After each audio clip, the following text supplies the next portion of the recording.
നമോ നാരായണായ. എല്ലാവർക്കും പ്രാർത്ഥനാ തീർത്ഥത്തിൻ്റെ പുതിയൊരു വീഡിയോയിലേക്ക് സ്വാഗതം. നമ്മളെല്ലാവരും ഒരുപാട് വിശ്വസിക്കുന്ന ഗുരുവായൂരപ്പനെ കാണാൻ ഗുരുവായൂർ ക്ഷേത്രത്തിൽ പോയി കഴിഞ്ഞാൽ പലതരത്തിലുള്ള വഴിപാടുകളും നടത്താറുണ്ട്. കൃത്യമായിട്ടുള്ള ഫലം അറിയില്ല എന്നുണ്ടെങ്കിലും അവിടെ കാണുന്ന സമയത്ത് ചിലരെങ്കിലും ഇഷ്ടം തോന്നുന്ന ചില വഴിപാടുകൾ നടത്തി പോരാറാണ് പതിവ്. ഇന്നത്തെ വീഡിയോയിൽ ഞാൻ പറയാൻ പോകുന്നത് ഗുരുവായൂർ ക്ഷേത്രത്തിലെ പ്രധാനമായിട്ടുള്ള ചില വഴിപാടുകളെ കുറിച്ചാണ്. ഈ വഴിപാടുകൾ നടത്തി കഴിഞ്ഞാലുള്ള ഫലങ്ങളും അതുപോലെ തന്നെ ഈ വഴിപാടുകൾ നടത്തുന്ന സമയത്ത് അറിഞ്ഞിരിക്കേണ്ട ചില കാര്യങ്ങളെ കുറിച്ചുമാണ്. അപ്പൊ വീഡിയോയിലേക്ക് കടക്കാം. അതിനു മുന്നേ നിങ്ങൾ പുതിയതായിട്ടാണ് എൻ്റെ ചാനൽ കാണുന്നത് എന്നുണ്ടെങ്കിൽ ദയവേദി ചാനൽ ഒന്ന് സബ്സ്ക്രൈബ് ചെയ്യുക. തൊട്ടടുത്ത് തന്നെ ഒരു കുഞ്ഞു ബെല്ലൈക്കൺ ഉണ്ട്, അതോടൊന്ന് പ്രസ് ചെയ്യുക. അതിൽ ഓൾ എന്നുള്ള ഓപ്ഷൻ സെലക്ട് ചെയ്ത് കഴിഞ്ഞാൽ എൻ്റെ എല്ലാ വീഡിയോസിനും നിങ്ങൾക്ക് നോട്ടിഫിക്കേഷൻ കിട്ടുന്നതായിരിക്കും. ഗുരുവായൂർ ക്ഷേത്രത്തിലെ ഏറ്റവും പ്രധാനപ്പെട്ട ഒരു വഴിപാട്, ഭഗവാന് ഏറ്റവും ഇഷ്ടപ്പെട്ട വഴിപാടാണ് പാൽപ്പായസം എന്ന് പറയുന്നത്. എനിക്ക് തോന്നുന്നു ഗുരുവായൂരപ്പനെ കാണാനായിട്ട് ഗുരുവായൂർ ക്ഷേത്രത്തിൽ എത്തിക്കഴിഞ്ഞാൽ ഒട്ടുമിക്ക ആളുകളും, ഒരു 99% ആളുകളും ഈ ഒരു പാൽപ്പായസം വഴിപാടായിട്ട് ഷീട്ടാക്കാറുണ്ട്. ഭഗവാന്റെ ആ ഒരു പാൽപ്പായസം കഴിക്കാനുള്ള ആഗ്രഹവും അതോടൊപ്പം തന്നെ എല്ലാവരും കഴിച്ചു പോരുന്ന ഒരു വഴിപാട് എന്നുള്ള രീതിയിലും പലരും ഈ ഒരു വഴിപാട് നടത്തുന്നത് കണ്ടിട്ടുണ്ട്. കൃത്യമായി പറഞ്ഞു കഴിഞ്ഞാൽ വളരെയധികം ഫലപ്രാപ്തിയുള്ള, വളരെ പ്രാധാന്യമർഹിക്കുന്ന ഒരു വഴിപാട് തന്നെയാണ് പാൽപ്പായസ വഴിപാട്. ഈ ഒരു പാൽപ്പായസ വഴിപാട് നടത്തിക്കഴിഞ്ഞാൽ ഭഗവാന്റെ അനുഗ്രഹം നമുക്ക് ലഭിക്കും എന്നാണ് പറയുന്നത്. ഇതിന്റെ കൃത്യമായിട്ടുള്ള ഫലം എന്ന് പറയുന്നത്, നിങ്ങൾ ധനപരമായിട്ടുള്ള എന്തെങ്കിലും ബുദ്ധിമുട്ട് നേരിടുന്നുണ്ടെങ്കിൽ, നിങ്ങൾക്ക് കടബാധ്യതകൾ ഉണ്ടെങ്കിൽ, നിങ്ങൾക്ക് സാമ്പത്തികമായിട്ടുള്ള ഉന്നമനമാണ്, ഉയർച്ചയാണ് നിങ്ങൾ ആഗ്രഹിക്കുന്നത് എന്നുണ്ടെങ്കിൽ ഈ ഒരു വഴിപാട് കഴിച്ചുകൊണ്ട് ഭഗവാനോട് പ്രാർത്ഥിക്കുക. ഇനി ഇത് നടത്തുന്ന സമയത്തും അറിഞ്ഞിരിക്കേണ്ട ഒരു കാര്യം, നമ്മൾ വളരെയധികം ബുദ്ധിമുട്ടിലുള്ള ഒരു സമയമാണ്, സാമ്പത്തികമായിട്ട് വളരെ തകർച്ചയിലാണുള്ളത്, വളരെയധികം കടബാധ്യതകൾ നമ്മളെ അലട്ടുന്നുണ്ട്. എങ്കിലും നിങ്ങൾ ചെയ്യേണ്ട കാര്യം 6 മാസം തുടർച്ചയായിട്ട് പാൽപ്പായസം നിവേദ്യം ഷീട്ടാക്കുക. 6 മാസം തുടർച്ചയായി എന്ന് പറയുമ്പോൾ 6 മാസം എല്ലാ ദിവസവുമല്ല, മാസത്തിൽ 1 എന്നുള്ള രീതിയിൽ 6 മാസം 6 പാൽപ്പായസം ഷീട്ടാക്കാവുന്നതാണ്. എല്ലാവർക്കും ഇങ്ങനെ ചെയ്യാൻ സാധിച്ചു എന്ന് വരില്ല. പക്ഷെ ഈ ഒരു കാര്യം നിങ്ങൾ ചെയ്തു കഴിഞ്ഞാൽ നിങ്ങൾക്ക് വളരെയധികം ഫലപ്രാപ്തി നൽകുന്ന ഒരു വഴിപാട് തന്നെയാണിത്.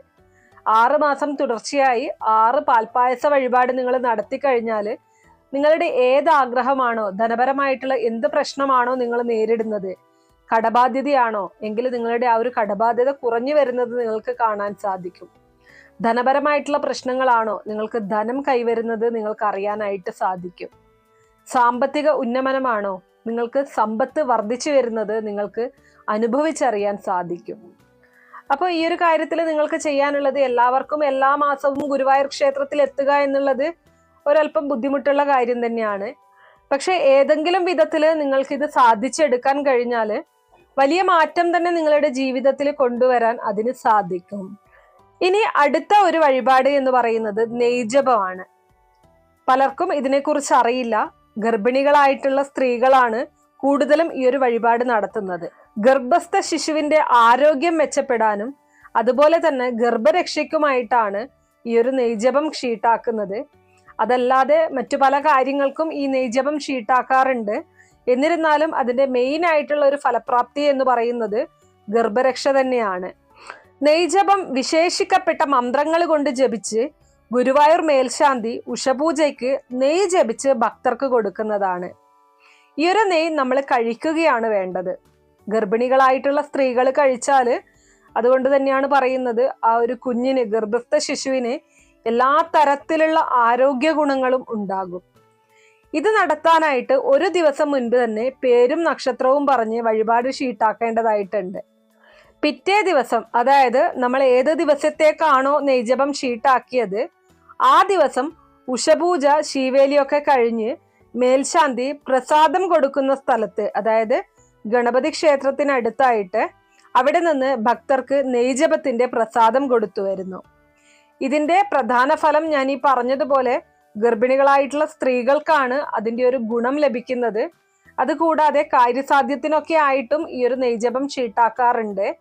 എന്നിരുന്നാലും വളരെ വളരെ പ്രാധാന്യം അർഹിക്കുന്ന ഒരു വഴിപാട് തന്നെയാണ് ഇത്. ഇനി അടുത്തതായിട്ട് നമ്മുടെ കുട്ടികൾക്ക് വേണ്ടിയിട്ടുള്ള ഒരു വഴിപാടാണ് വിദ്യാ രാജഗോപാല പുഷ്പാഞ്ജലി. നമ്മുടെ മക്കളുടെ അലസത മാറാനും അതുപോലെ തന്നെ പഠനത്തിൽ മികവ് പുലർത്താനുമായിട്ട് നമുക്ക് ചെയ്യാൻ സാധിക്കുന്ന ഒരു പുഷ്പാഞ്ജലിയാണ് വിദ്യാ രാജഗോപാല പുഷ്പാഞ്ജലി. ഇത് ഏകാദശി നാളിൽ നടത്തിക്കഴിഞ്ഞാൽ വളരെ പെട്ടെന്ന് തന്നെ ഫലം ലഭിക്കും എന്നാണ് പറയുന്നത്. പഠിത്തത്തിൽ പിന്നോക്കം നിൽക്കുന്ന കുട്ടികളാണെങ്കിൽ, അല്ലെങ്കിൽ എല്ലാ കാര്യങ്ങൾക്കും അലസത പ്രകടിപ്പിക്കുന്ന കുട്ടികളാണ് എന്നുണ്ടെങ്കിൽ തീർച്ചയായിട്ടും മാതാപിതാക്കൾക്ക് ഗുരുവായൂരപ്പന് ഈ ഒരു വഴിപാട് ഷീട്ടാക്കാവുന്നതാണ്. ഞാൻ നേരത്തെ പറഞ്ഞതുപോലെ തന്നെ സാധിക്കുമെങ്കിൽ മാസത്തിൽ 1 എന്നുള്ള രീതിയിൽ ഈ ഒരു പുഷ്പാഞ്ജലി നമ്മുടെ മക്കൾക്ക് വേണ്ടി നടത്തി കഴിഞ്ഞാൽ വളരെ നല്ലതാണ്.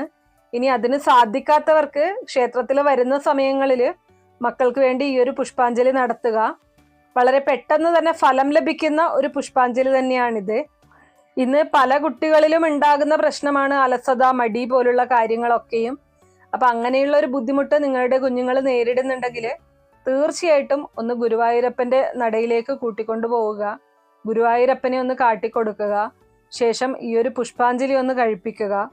ഈ ഒരു വിദ്യാരാജഗോപാല പുഷ്പാഞ്ജലി നടത്തി കഴിഞ്ഞാല്, ഞാൻ ഈ പറഞ്ഞതുപോലെ തുടർച്ചയായി നടത്താൻ നിങ്ങൾക്ക് സാധിച്ചു കഴിഞ്ഞാല് വളരെ ഗുണകരമാണ്. അപ്പൊ സാധിക്കുന്നവർ അങ്ങനെ ചെയ്യുക. അല്ല എന്നുണ്ടെങ്കിൽ നിങ്ങൾക്ക് കഴിയുന്ന സമയങ്ങളിൽ ഈ ഒരു പുഷ്പാഞ്ജലി നടത്തുക. ഉറപ്പായിട്ടും നിങ്ങളുടെ മക്കളിൽ വളരെ വലിയ മാറ്റം തന്നെ നിങ്ങൾക്ക് കാണാൻ സാധിക്കും. ഇനി അടുത്ത ഒരു വഴിപാട് എന്ന് പറയുന്നത് സഹസ്രനാമ പുഷ്പാഞ്ജലിയാണ്. നമ്മൾ ഓരോ വഴിപാട് ചെയ്യുന്ന സമയത്തും അതിനെക്കുറിച്ച് അറിഞ്ഞു ചെയ്യുന്നതാണ് ഏറ്റവും ഉത്തമം. പല ആളുകളും വഴിപാടിനെ കുറിച്ചുള്ള ശരിയായ ധാരണയില്ലാതെ അത് എന്തിനാണെന്നോ ഏതിനാണെന്നോ അറിയാതെ കഴിപ്പിച്ചു പോകുന്ന ഒരു പതിവ് കാണാറുണ്ട്. ഓരോ വഴിപാടുകൾ നടത്തുന്നതിനും ഓരോ കീഴ്വഴക്കങ്ങളുണ്ട്. ഇനി ഞാൻ പറയാൻ പോകുന്നത് സഹസ്രനാമ പുഷ്പാഞ്ജലിയെ കുറിച്ചാണ്. ഒരു പുഷ്പാഞ്ജലി എന്നുള്ള രീതിയിൽ പലരും ക്ഷേത്രത്തിൽ എത്തിക്കഴിഞ്ഞാൽ ഈ ഒരു പുഷ്പാഞ്ജലി ഷീട്ടാക്കുന്നത് കണ്ടിട്ടുണ്ട്.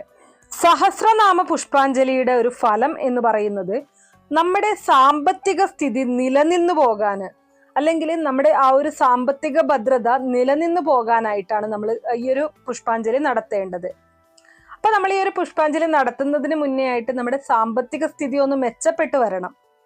അല്ലാതെ അങ്ങനെ നിലനിന്നിട്ട് കാര്യമില്ല, അല്ലെ? നമ്മൾ ധനപരമായിട്ട് ബുദ്ധിമുട്ട് അനുഭവിച്ചു കൊണ്ടിരിക്കുകയാണ്, കടക്കെണിയിലാണുള്ളത്.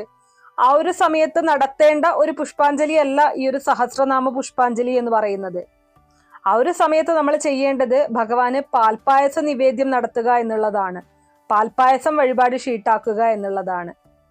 അതൊക്കെ നടത്തിയതിനു ശേഷം നമ്മുടെ ആ ഒരു സാമ്പത്തിക സ്ഥിതിയിൽ മെച്ചപ്പെട്ട് വരുന്ന സമയത്ത്, ഉയർച്ച ഉണ്ടാവുന്ന സമയത്താണ് നമ്മൾ സഹസ്രനാമ പുഷ്പാഞ്ജലി നടത്തേണ്ടത്.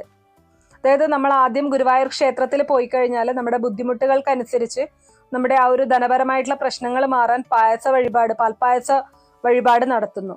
അതിനുശേഷം നിങ്ങളുടെ ജീവിതത്തിൽ മാറ്റങ്ങൾ വന്നു തുടങ്ങുമ്പോൾ, നിങ്ങളുടെ സാമ്പത്തിക സ്ഥിതിയിൽ മെച്ചങ്ങൾ ഉണ്ടായി തുടങ്ങുമ്പോഴാണ് നിങ്ങൾ ഗുരുവായൂരപ്പന്റെ അടുത്ത് വന്ന് സഹസ്രനാമ പുഷ്പാഞ്ജലി കഴിപ്പിക്കേണ്ടത്. അതായത് നിങ്ങളുടെ ആ ഒരു ഉയർച്ചയിലേക്ക് വന്ന് നിൽക്കുന്ന ആ ഒരു ഉയർച്ചയിൽ നിന്ന് ഇനി താഴ്ചയിലേക്ക് പോകാതെ അത് നിലനിർത്തുക എന്നതാണ് അതിന്റെ ഒരു ഫലം എന്ന് പറയുന്നത്. ഒരുപാട് വഴിപാടുകളുണ്ട് ഗുരുവായൂർ ക്ഷേത്രത്തില്. തീർച്ചയായിട്ടും എല്ലാ വഴിപാടുകളെ കുറിച്ചും പറയുന്നതായിരിക്കും. ഇന്നത്തെ വീഡിയോ ഇത്രയേ ഉള്ളൂ. വളരെയധികം പ്രാധാന്യപ്പെട്ട വഴിപാടുകളെ കുറിച്ചാണ് ഇന്ന് ഞാനിവിടെ പറഞ്ഞിരിക്കുന്നത്. നിങ്ങൾ നിർബന്ധമായിട്ടും വഴിപാടുകൾ നടത്തുന്നതിന് മുന്നേ നിങ്ങൾക്ക് വേണ്ടുന്ന വഴിപാട് തന്നെയാണോ നിങ്ങൾ നടത്തുന്നത് എന്നതൊന്ന് ഉറപ്പുവരുത്തുക. അപ്പൊ വീഡിയോ കുറച്ചു പേർക്കെങ്കിലും ഉപകാരപ്രദമായി കാണും എന്ന് വിശ്വസിക്കുന്നു. ഇതുപോലുള്ള അറിവുകൾക്കായിട്ട് നമ്മുടെ ഈ ചാനൽ ഒന്ന് സബ്സ്ക്രൈബ് ചെയ്യുക. വീഡിയോ ഇഷ്ടമാണെങ്കിൽ ലൈക്ക് ചെയ്യാനും ഷെയർ ചെയ്ത് മറ്റുള്ളവരിലേക്ക് എത്തിക്കാനും മറക്കരുത്. നിങ്ങൾക്ക് ഏതെങ്കിലും തരത്തിലുള്ള സംശയങ്ങളോ അഭിപ്രായങ്ങളോ നിർദ്ദേശങ്ങളോ ഇനി ഏതെങ്കിലും കാര്യങ്ങളെക്കുറിച്ച് അറിയാനോ താല്പര്യമുണ്ടെങ്കിൽ തീർച്ചയായിട്ടും കമന്റ് ബോക്സ് വഴി അറിയിക്കാവുന്നതാണ്. നന്ദി.